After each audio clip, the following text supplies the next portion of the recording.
Hello everyone and welcome back to our channel. In today's tutorial, I'm going to show you how to brighten a picture in Microsoft Word. Need to enhance a dark image in Word? I'll show you how to brighten a picture using simple built-in tools. Let's follow these few simple steps. The first step is to open your Microsoft Word. And after that, on the home section, click on New Blank Document.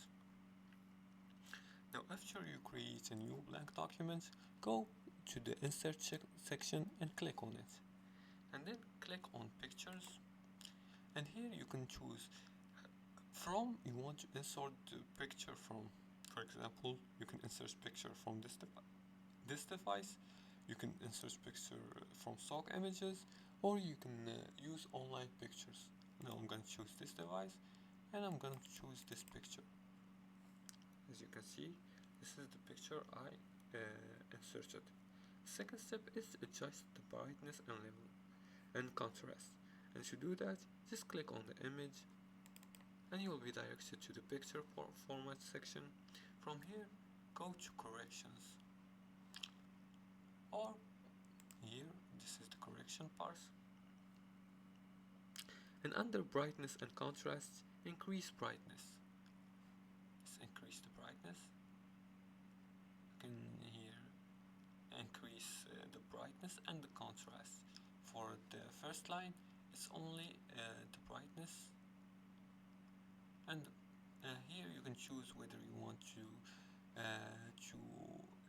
add brightness or contrast. For example, I'm gonna choose this one, so I made it more bright.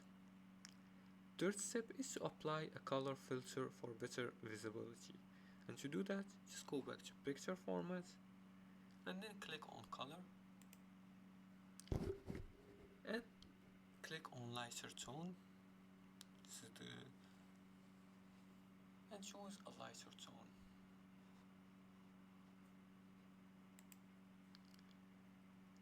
The fourth and final step is to save and use the enhanced image. And to do that, just right click on the image and choose save as picture. Just right click on it and click on save picture and choose the directory of the picture, and that's it.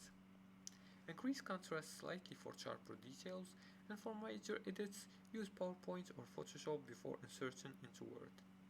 And that's it for today's tutorial. That's how you brighten a pictures in Microsoft Word. Simple and effective. If you like this video and found this helpful, please like and subscribe, and feel free to leave a comment below the video if you have further more questions about this topic. Thanks for watching, and see you again in the next tutorial.